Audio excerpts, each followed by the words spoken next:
Good afternoon, everyone. I'm Matt Brogan, and I'm the project director of This Place, and I want to welcome you all to the third panel in today's series of artist roundtables. I'd like to ask how many people here have been to all three of the discussions? It's really very impressive. Thank you for spending your Saturday with us. I also want to thank my four guests here, for the last four artists who are part of the project: Martin Kolar, Nick Waplington, Rosalind Solomon, and Thomas Struth for taking part in this. And I want to apologize in advance to both them and to you because I have the unenviable task of taking over after Jeff Rosenheim, who has spent his whole adult life thinking about, writing about photography, and I've spent almost none of my life doing either of those things. So I'm not going to be able to bring to this panel the same level of knowledge and insight about photography, but I hope I can compensate by that by bringing something else. I've been lucky to have a front seat, maybe the front seat, over the last 6.5 years to the work that each of these photographers has been doing. Gotten to know all of them very, very well, and to have seen the challenges, the difficulties, the discoveries that each of them made along the way. And I hope that in our conversation, I'm able to open up some window onto that for you. So I'd like to start by asking each of you a different question that's really based on my experience with you. And I'm going to start with Nick. And my question is not what the score of the Arsenal game is, but that will be one of my questions later. Nick was among the first photographers who joined the exploratory mission. He was the first photographer to start work. He was the first photographer to finish his work. And I remember having a conversation with Nick right about the time I think that he was finishing his work on settlement. And he told me he was trying to decide whether he should move to New York or buy a camper van and drive to Israel and spend some time living with the Bedouins.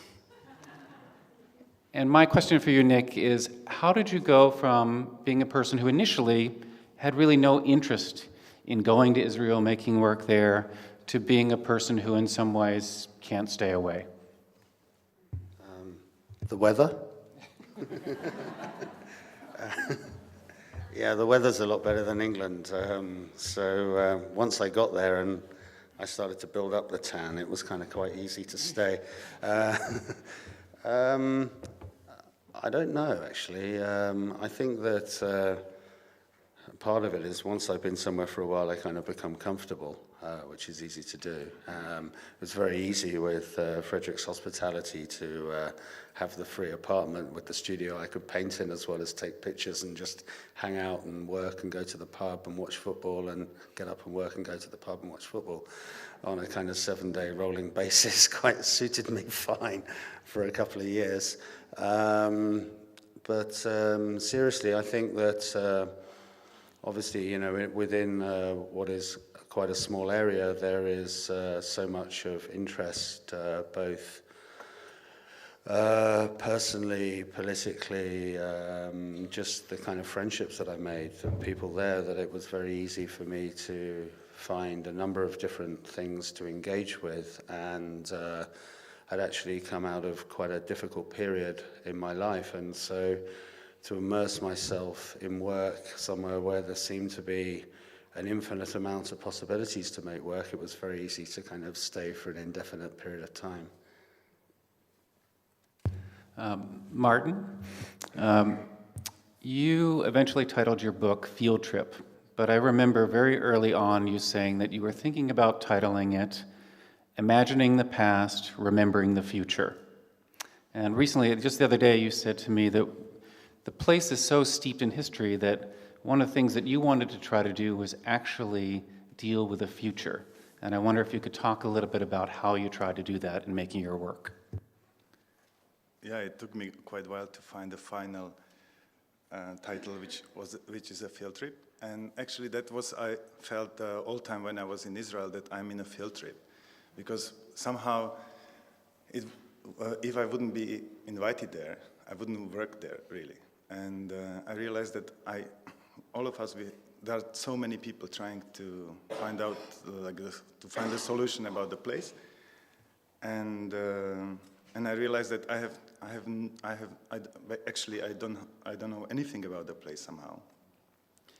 And so to be in the position of being like in excursion or in the field trips somehow helped me to not to give a statement, this is this and this is that. So I could operate in my very, kind of in my nature, which is like a curiosity. And then when I realized that I think all of us, we know very little about the place, and we are trying to say much about that. So I was thinking that it might be interesting to talk about something that nobody knows at all, which is the future. And I was also looking for the subject that not many people, I haven't seen anything like how they somehow like Israeli materializing this idea. So I work quite a lot with the research centers and with the places. They drilled possible like a conflicts or the situation that might happen once in the time. So that was the first title was somehow not far from that it was somehow the future was already involved in the work. Somehow I had it somewhere in the back of my mind. Thomas, there's been a lot of talk about the title of the project today, and I remember when we finally did, after a lot of thought, settle on this place, meeting with you, and you still had reservations about that title. But those reservations were really, I think, about your concern that the photographs would be read as being simply about this place. And I wonder if you could talk about, in your thought process, the relationship between the particular and the universal when you're trying to make pictures. I think that, it has been said before that to agree to participate in a group project, even though it's not really sort of totally a group project, but to be invited to a commission that's about a certain subject matter is a question of what's the intention of the person who invites you, and what are the circumstances that exist there, and is that if the person or the group who invites you and who pays for everything, when they say you have complete freedom, is that really true, or is there some kind of danger of being instrumentalized or corrupted in you unconsciously or consciously you give up certain positions that you might have, even though you don't know yet if you have any position or not. So that I felt that was a big issue along the way, and I think I'm not the only one who had that feeling. And it was also a very unusual situation, and I feel that very much now. And I feel that this is a very moving day today to hear all of us speak about it. That normally, as artists, you encounter other artists in a group. When you're 35 or 30 and you have a group show in Madrid or somewhere, and you spend a week together. But normally not when you're in your 60s or late 50s, and that's very, very unusual. So the title things was like the kernel element of the question, what is this called?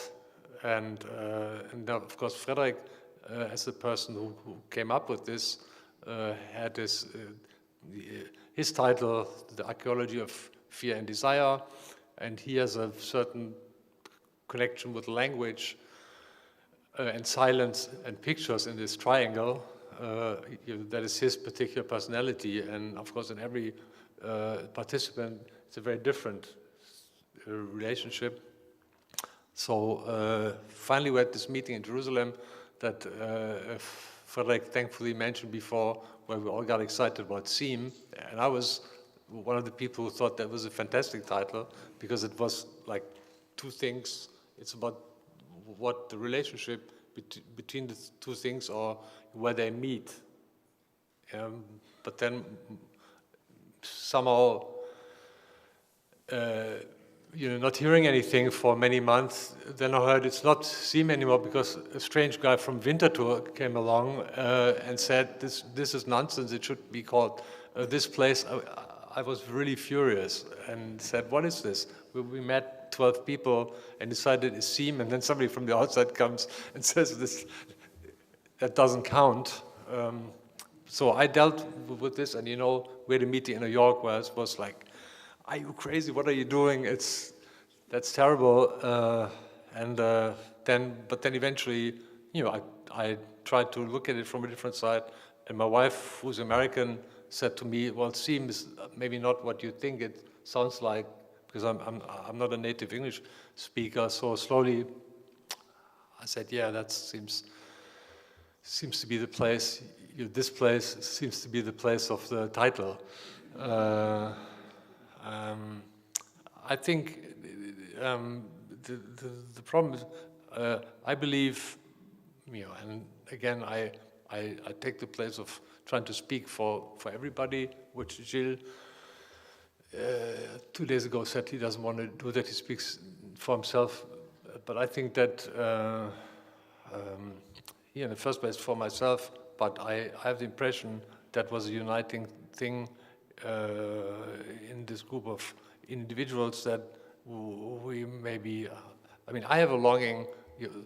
One reason why I participated is because I thought, yes, maybe it is megalomaniac of Frederick to think that, but I also personally have a longing maybe to contribute a minuscule effort to transform this place. And it's something maybe that is crazy, I'm sure it's crazy, but I felt somehow that this was a maybe connecting element amongst us to work there. And that also brings me to the second, part of the answer, that when you're involved in artistic production and it stays merely private, it gets forgotten. It's not, and then in the end nobody wants to look at it, and that's why I think there has to be an element of either general or you're reaching out into the public, whatever that is, and wherever that is, but it's other people who live at the same time or later, eventually, than we do. Rosalind,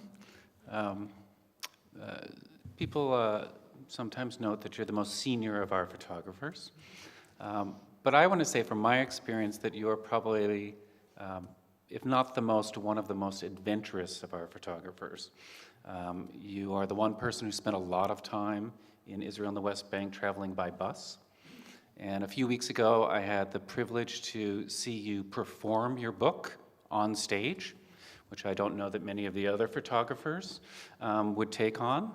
And I think one of the things I learned in working on this project with you was that if you get an email from Rosalind and she's really certain about it, that you just have to wait.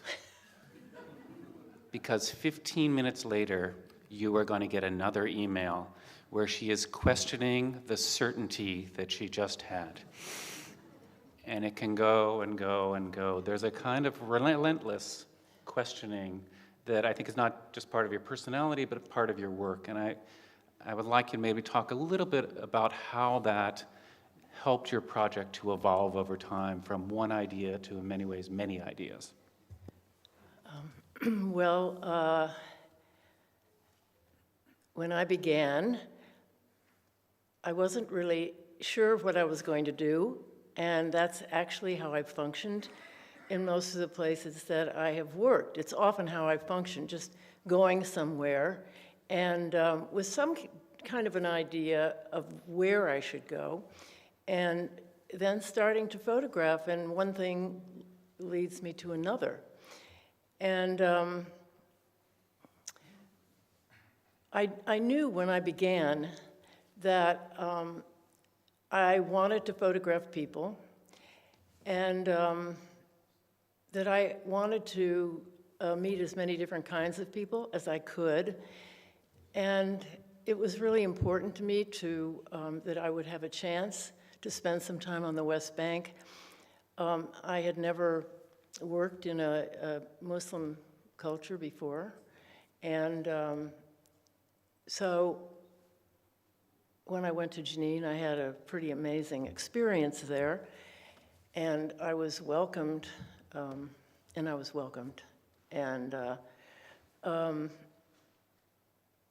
Matt asked me something else.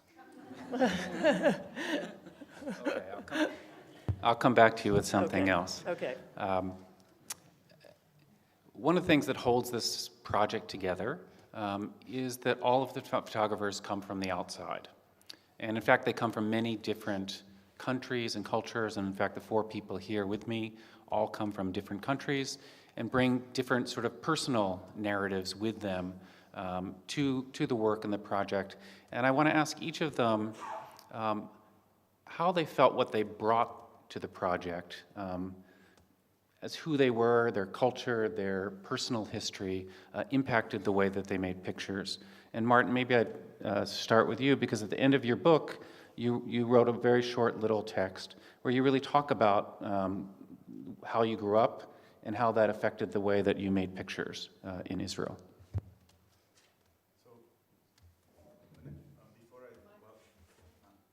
When I started to work on the project, I understood that to work in Israel is such a broad issue that, or broad subject, that I have to somehow limit it, except that I wanted to work with the time somehow. And because I'm coming from Czechoslovakia, actually, I was born in Czechoslovakia, and Prague used to be my capital when I was a kid, and then it was somehow taken away from me.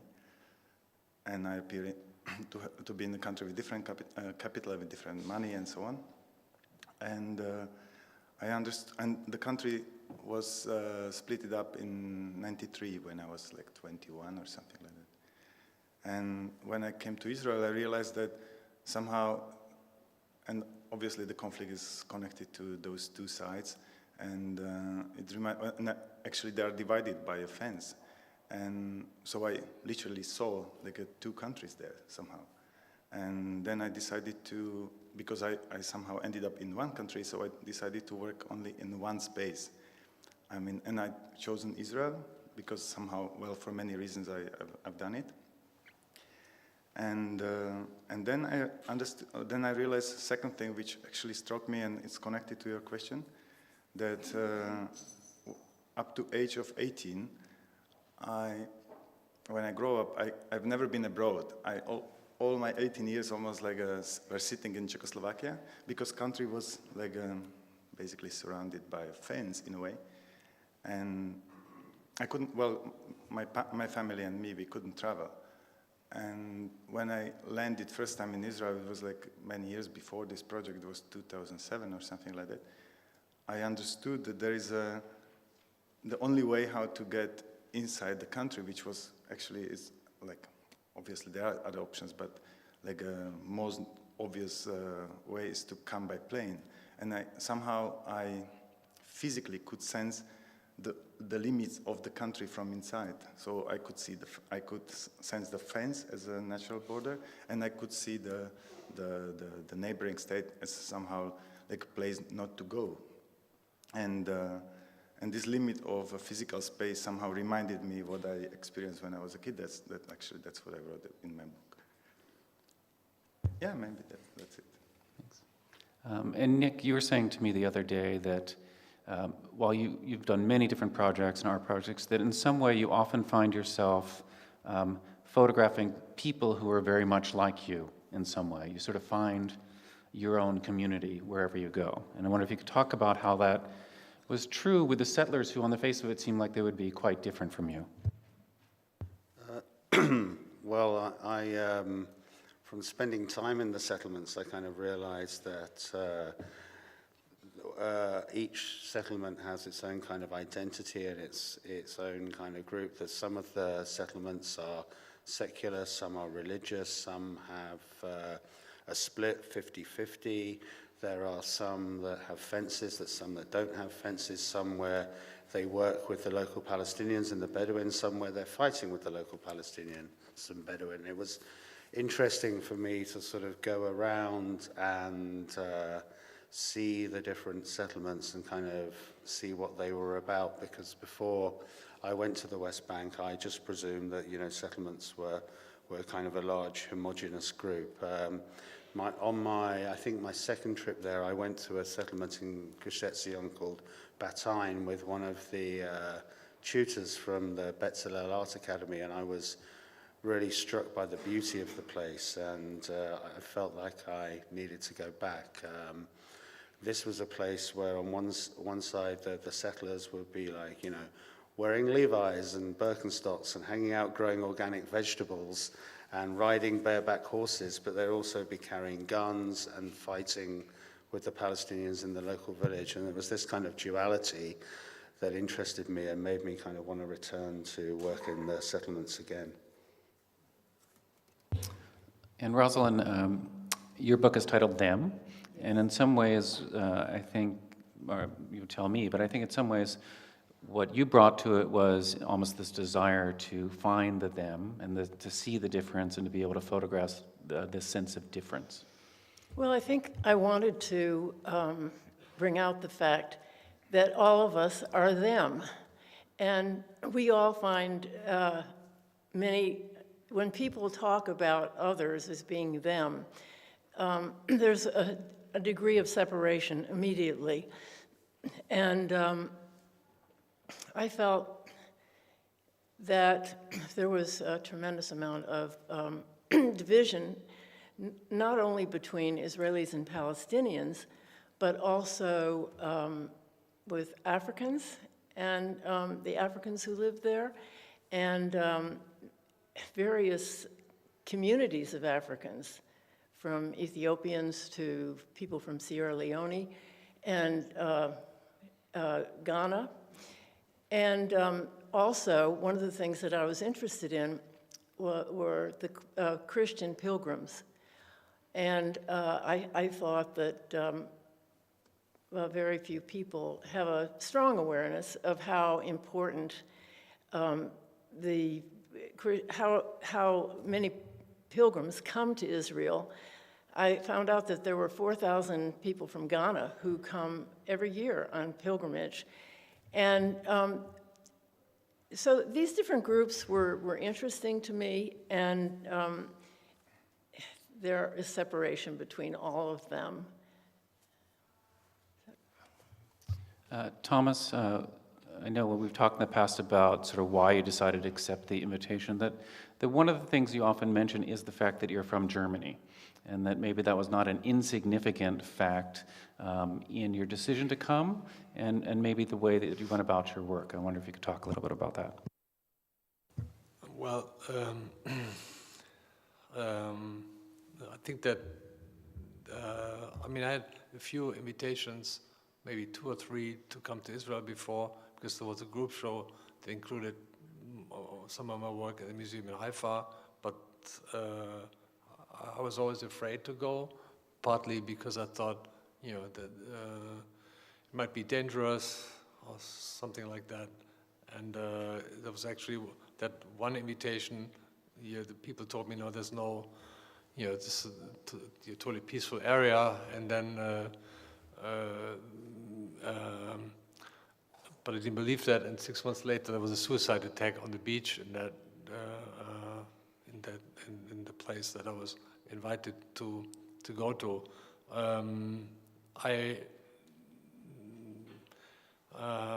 When Frederick came, when we first spoke on the phone, I thought he sounds like a a sympathetic guy and somebody who's invested. And he came to my studio on his 50th birthday, which I still find hard to believe, but I believe you that it was your 50th birthday. And we had from the beginning, we had a very, very open conversation, and he just led me through his personality to be very frank about the fact I was born in 1954, so when there was just 9 years after the end of the war, my father was a soldier in the fascist army. It's just something that's very difficult, or it's just something that has influenced my life tremendously. And so even though I have Jewish friends for a long time, my gallerist in New York is Jewish. My longest time woman friend, girlfriend is Jewish, but I always felt you're so shy to go there. You're being judged as being German for something that I maybe feel more ashamed about the Holocaust than my parents felt. So that influenced my position quite a lot. At the same time, that's also a calling you to keep my eyes very open. And I think also that's one of the reasons why I became a photographer, because I was always looking at a sort of soldier album that my father had from his time during the war, where I saw certain things that he didn't tell me. It's not something particular, but I just saw some elements, of his presence during that time that didn't fit completely with the words, with the stories that he was telling me. It's not that he lied or so, but it was just not the complete picture. And that told me that photographs say a lot. And that gave me kind of, even though I started as a painter and so forth, gave me belief in that photography is a medium with which you can say your very specific things. I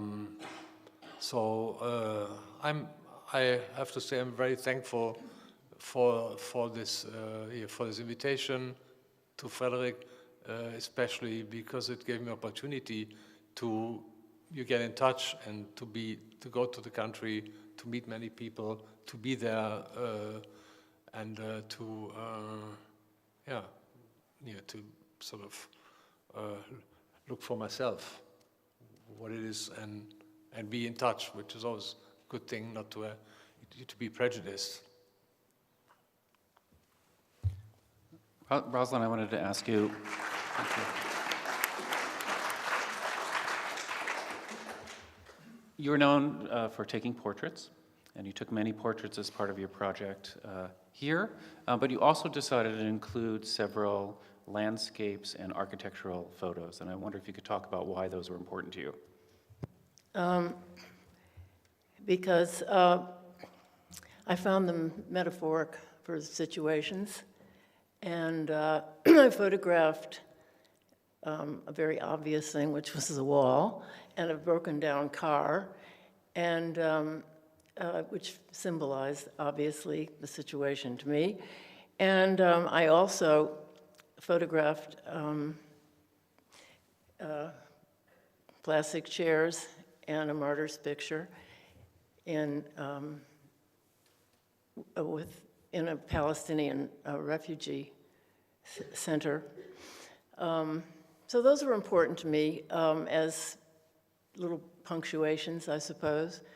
But people really were, I was really more led by my interest in people. And in my childhood, I grew up in a rural community, and when I was about 10 years old, it was during the Second World War, and I had some stones thrown at me by some of the neighborhood boys, and I was called a dirty Jew. And so this, I think, has had a big influence on the fact that I have really been interested in, I've identified with people who who are suffering and who are being discriminated against. And I was really torn in Israel because I was aware, of course, very, very aware of what happened in the war and in the Holocaust, and I had visited Auschwitz.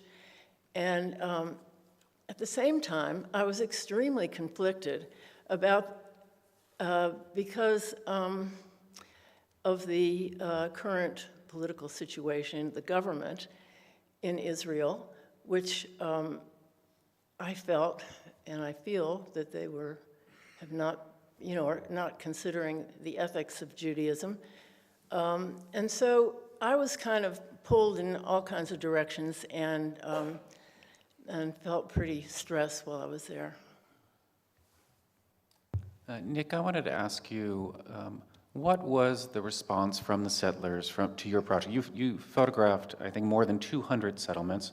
As you said, many of them very different. But were there certain things that were characteristic of their response to your project? Sometimes, I was surprised when I've kind of laid the contact sheets out on the table. I remember one time I showed them a series of pictures of a former olive grove that was being built on with these kind of what they call facts on the ground, which were kind of large, monolithic, new housing projects. And the response was, "It's amazing. It's wonderful. Think how many more people are going to be living here now." And I was quite taken aback by that. There was, I expected there to be one of the kind of side issues of my work is the fact that the ecological damage that the building is doing to the landscape, that now the water table is being destroyed and the ecological damage is kind of irreparable, but people really did see the building very much in a kind of biblical sense that, there is more Yeshuv, there will be more people. This actually really means that we're getting closer to the time when the Messiah will return. And I was quite taken aback by that.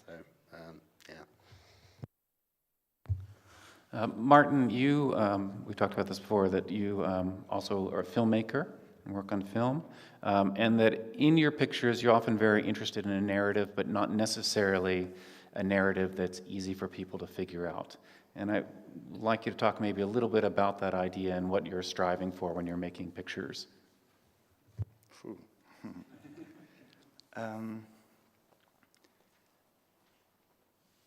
What I knew and what helped me to keep going and carry this project was that since the very beginning, I knew this is going to be a book at the end.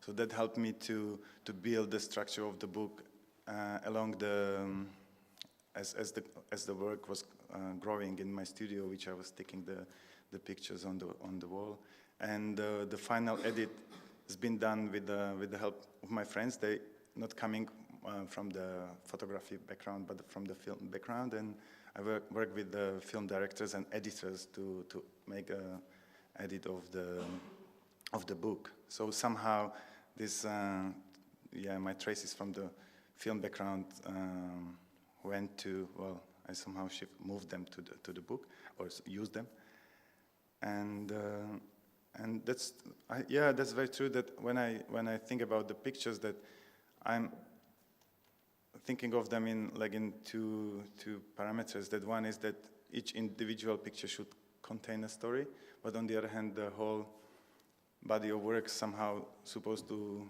hold together with the meanings and meanings it should make sense to put those pictures together. But what I'm trying to do with any individual picture is that there is something which is missing to understand the individual picture, and this missing bit or this hole is something what I think what is our dialogue with the audience between you and me to fill up this gap to find your own story from the picture, and I think this is connected also with my film background somehow.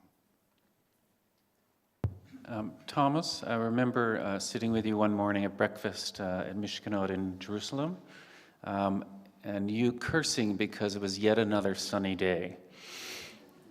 And it made me realize that making photographs isn't always just about big ideas.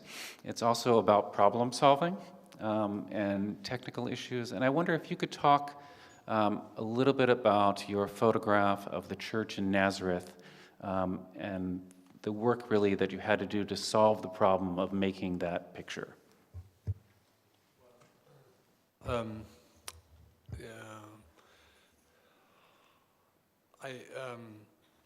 can I say? The church of the Annunciation in Nazareth was as an architectural phenomenon for me something like an expression of the craziness of religion and the kind of obsessiveness of religion, which I disagree to, and I particularly disagree to that because I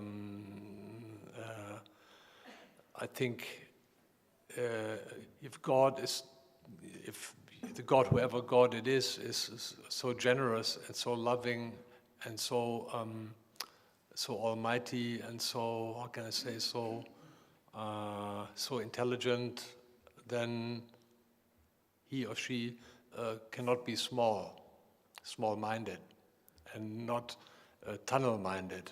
And that's a discrepancy that astonishes me, that people who are religious fanatics don't you surrender to or don't agree to. So I went there to make the photograph, and it's very dark in there. So, and I work with 8x10 camera or 5x7 camera, and when the light is very low, you can extend exposure time to 5 minutes, but you don't see a lot on the screen. So in that respect, you have to. It's a little bit like flying blind, because you are maybe on a ladder with the tripod very high and a loop. You see the picture upside down, and you try to focus or try to see where the edges of your frame is. And in particular there in Nazareth, in the church, I wanted to make 2 negatives. I wanted to have a panoramic view, so I made a left shift and a right shift so that I later could compose it on the computer. And here, then you do your exposures. Then there were very, very many pilgrims in the church, so to have 2 minutes exposure time between all the tens or hundreds of pilgrims that walk around your tripod to go to the place of pilgrimage in front of you, that's in the middle of the picture, is kind of nerve-wracking and can make you very restless. And aside from the fact that to get in the church, even though the permission was organized before, but then you come to the gate and the person there has no idea what you're talking about, hasn't spoken to anybody, hasn't been spoken to, and he doesn't let you in. So, the whole schedule is sort of screwed up. So once you're in place, I made these 2 exposures, and you want to make, off each side, you want to make maybe 5 plates, so you need 10 plates of 2 minutes is 20 minutes only exposure time. And then maybe you have 2 hours that you were allowed to be there. So it's very, very tense situation. Then I came back, I get the contact sheets, I put them on an archival card, and I have the picture for 2 years already, and I think that's one of the important pictures for my small group of pictures. Then I think in January, I don't know, Dan, maybe January or December or whatever, we scanned these 2 negatives to find out that one of them had moved during the exposure. So when you expose for 2 minutes, it can happen that you pull the slip out of the film holder, so the negative is exposed to different humidity, something, then I go like this, deck to the back of the camera, that it can settle if it moves, but still you pop after 90 seconds, it just makes a click, so you have a shadow thing. So we scanned the two negatives to find out that the right negative is unusable. It has a shadow. So I'm thinking, do I need this picture? What does it tell me? What does it, what function does it have within the group? And I think about that and I discuss it with my assistants and what they think. You just decide then to go again, and then Dan calls Gil, I call Frederick, and he says call Gil, and starts this circle of, can we get another appointment or not, and is it reliable? Can we make sure that we don't show up for 4 days or on that one appointment, and there's again the same man or another man who says, excuse me, we don't, or in some language in Hebrew that I can't speak, what is, they don't know anything, so it was a longer preparation time.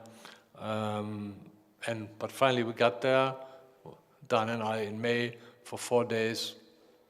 We flew to Israel for 4 days to make this picture again, and Gil came also. He had spoken to everyone and assured me we're gonna be let in. But then there were even more pilgrims than the first time. Many more, incredibly many more. So finally we just decided was a red and white rope to seal off the pilgrims inside the church so that they wouldn't come in the picture. So we did that, but that was also the caretaker of the church was threatening to reappear during that time, and if you would have seen that we sealed off the church space there, he would have got maybe very angry at us and threw us out. So this was very, very intense.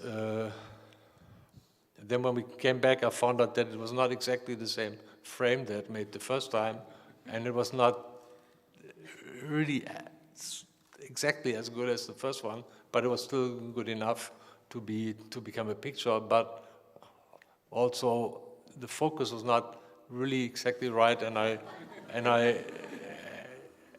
like on the outside, and I realized like you always forget something. So what I learned from that is that the next time when I photograph and see my darkness, I have to bring a portable light so that somebody can stand in the corner of my frame in the scenery and make a light that I can see whether it's sharp in the corner or not.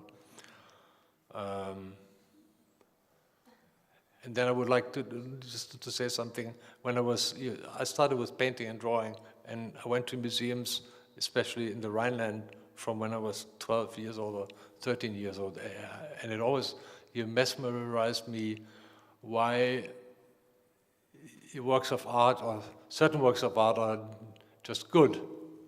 They're just good. They can be very different. Can be medieval painting. Can be a kitchen shelf that's painted with 2 oranges and a milk pitcher by Nicolas de Stael. It can be the bees thing with Joseph Beuys or whatever. And why is that so? Like why are certain works as good? That still mesmerizes me, but I think that's partly because of the matching conscious and unconscious energy, the intention, the conscious intention, and just the surrender to this thing, and the very exquisite composition of all elements or the ingredients of the work, whatever that is. That's why I'm super picky with what exactly has to be in the picture and what not.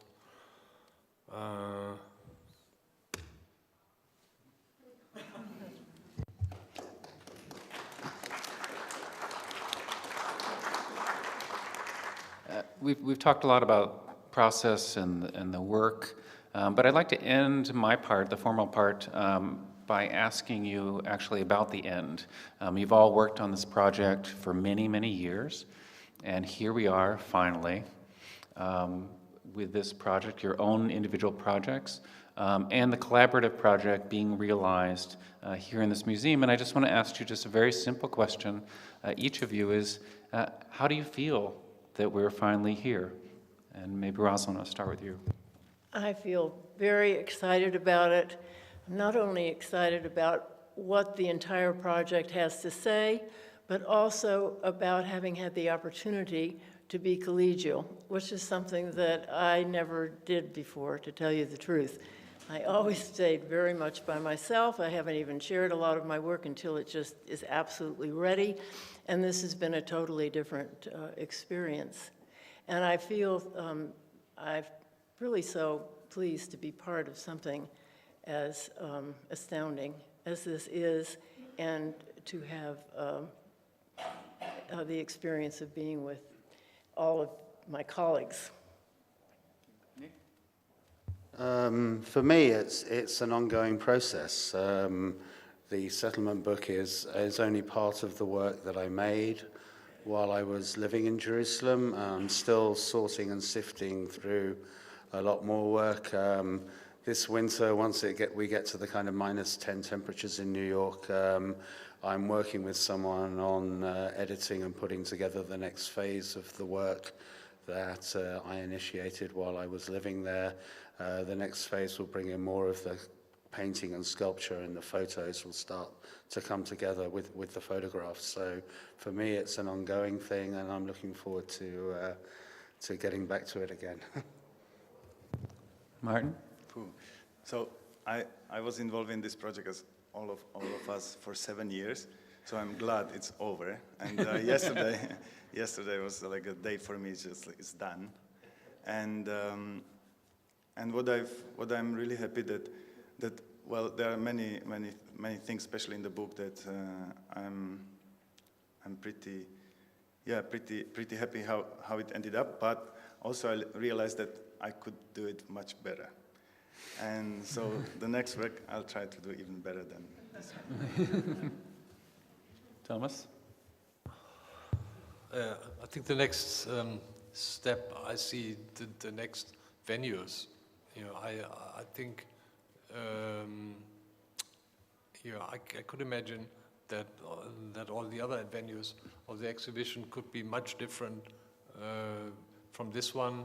You bigger, broader, different kind of installation, maybe even, you know, I don't want to stress too much on you needing more money for different prints also, but just sort of, you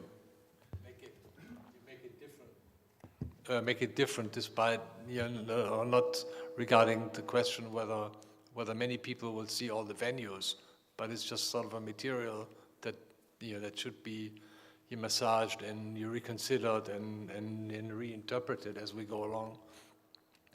And I think I've some experience with group situations or group things, and I feel it's important, like that they're being brought to, you know, the conclusion, but there's some kind of form, and I think that's I feel today, strangely, I feel much more personally moved by the whole thing than during the opening.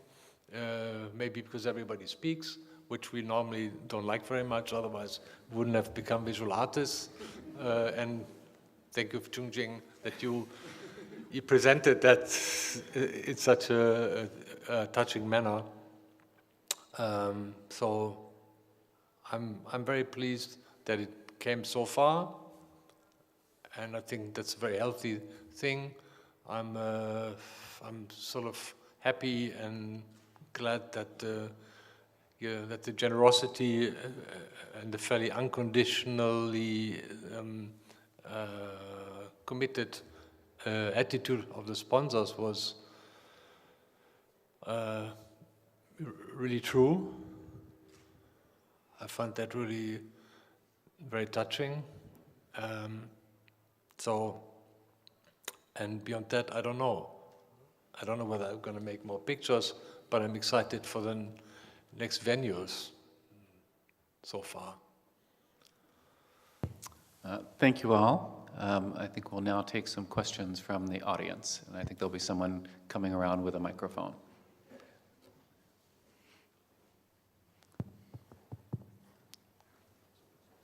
Questions?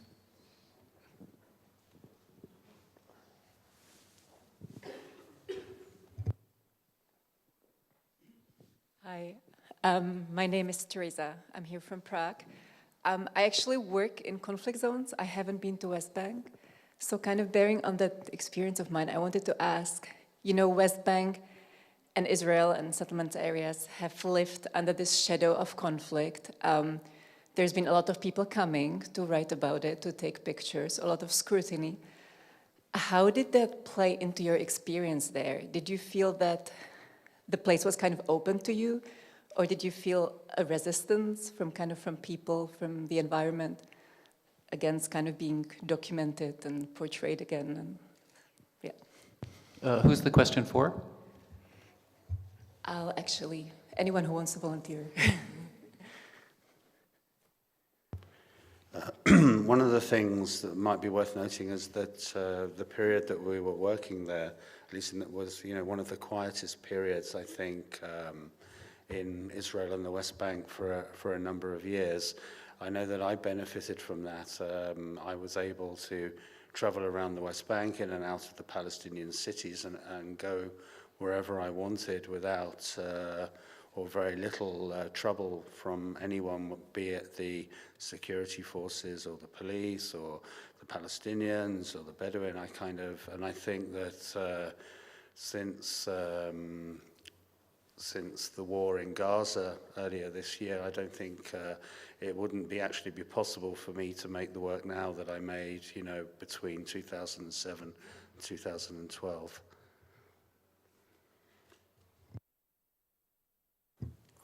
I think that I felt that it, how can I say that? I mean, I agree, I don't know who said that before, some of us, that is, for me, it was the first time to work in a territory where there's a year-long continuous conflict, and it made me, I felt the pain or the painful element of that very strongly, even though, you to Nick, this was your moment, there's no intifada, there was not so much, I didn't see direct violence between people or something like that, but it's in the air, and it's saddening, and from the outside, it's not easy to understand.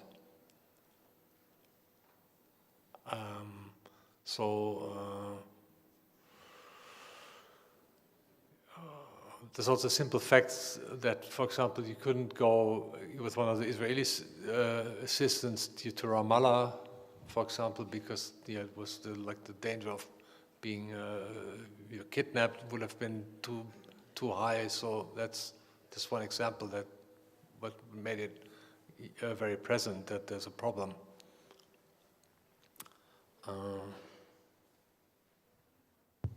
Another question? I think in general that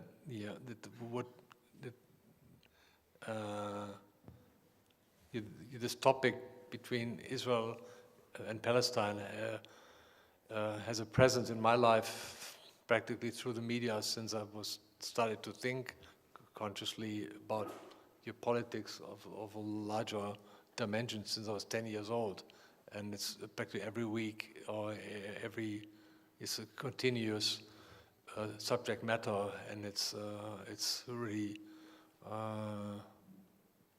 it's a big longing that this somehow comes to a peaceful transformation. Yes, here. I would like to ask Martin how you find those places, because I think they're really particular. They seem kind of sometimes from a film scenery. I think I recognize the training center from the IDF probably that other artists work on. Can you comment a bit how you find them and if they have a meaning and whatever? I have to thank Talia. She's sitting there, and she helped me tremendously to bring me to those places.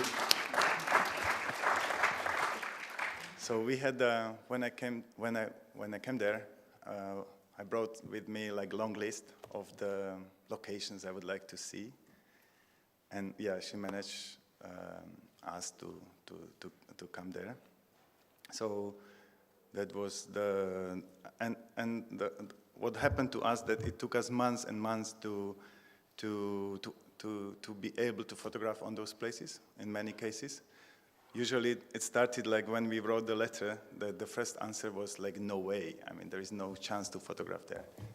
And then after like some time we sent another letter, and then answer was like, maybe.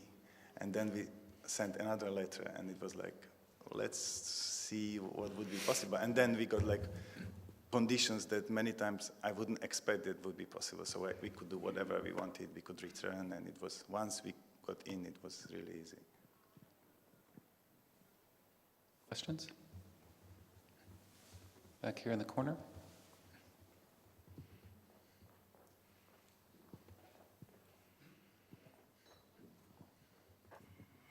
I have a question for Nick. I know that you paint. You mentioned that you're involved in sculpture. So, do you think that like these mediums could add to the discussion we're having today here, like adding sculpture and painting to like, for example, to this exhibition? Would it be helpful or not? Possibly. I don't know. I mean, within the context of the work that I made, I mean, what we have here is a very kind of defined body of work that operates, you know, within the format and the remit that I was given to go to Israel and take part in the project. But I did ask in advance that, you know, that I would make other work while I was there, and I asked actually that it wouldn't be contained within the project, so I could actually do what I wanted with the other work. So that was written into my contract. I feel, you know, for me, I'm a kind of a multi-practitioner over a kind of number of different genres, but I was very happy to kind of know that within the context of this project that I had to confine what I made within the photography project. Not that I didn't ask to put the other work in and was refused in the end, but you know, that's another story between me and Charlotte Cotton.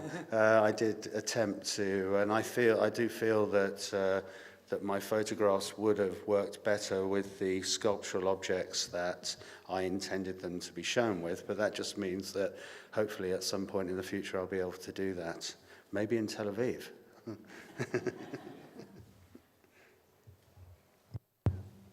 Other questions? Way in the back there, I see a hand way behind you. Hello. Oh, Hamatal, hello. Yes, I have a question too. I'm going to continue something that you said, Matt, before. When I went to film school in Tel Aviv, all my fellow students also waited for the cloudy day to shoot their films, and all their films looked like they were shot in Europe. And I thought, because this is how picture is supposed to look like. This is what they knew. And I thought it's like going to Niagara Falls and looking for the driest place because you don't like water. So I wonder if going to a place where the sun is perhaps a bit different than what you're used to, if it changed anything in what you are doing with light, if it affected your work in any way. That's it. Just give a really simple answer. I use fill-in flash, so that means that I can work in any kind of circumstance. And the very strong sun did not give me any problems. I mean, for me, on a practical level, the reason why I don't take pictures of the landscape in bright sunlight is that the shadows that are cast mean that you can't actually see the landscape itself. So you can avoid, you know, if on a sunny day you can work around dawn and dusk, it doesn't necessarily have to be cloudy, but if I don't have that kind of flat light, then I'm not getting the picture that I want of the landscape. So purely, it's about actually getting the information that I need. Is why I use the flat light in the landscape pictures. I think maybe it's good for us to end there. Thank you to all the panelists. Uh-oh. All right, sorry. The boss has a question, apparently. The boss has a question, just to thank all of you here today, all the ones who participated this morning, the first session in the afternoon, to thank all the people who made this project possible, to thank Leos, Michaela, and all the team at DOCS who also initiated those panels. And I think the exhibition wouldn't be complete without those without, I will say again, these many voices, the polyphony of these voices. And I want to thank the person who talked behind, I didn't have any opportunity to thank her.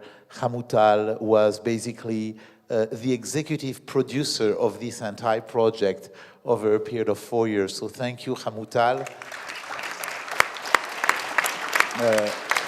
I want to thank again Jeff, who came specially from New York, who has helped us to shape this project in a very important way. I want to thank, of course, all the photographers. I want to thank all the assistants who are here in the room, who really enable the photographers to open many doors. And I want to thank Matt, who is here in the center. And without you, I would have never been able to pull it off. Thank you.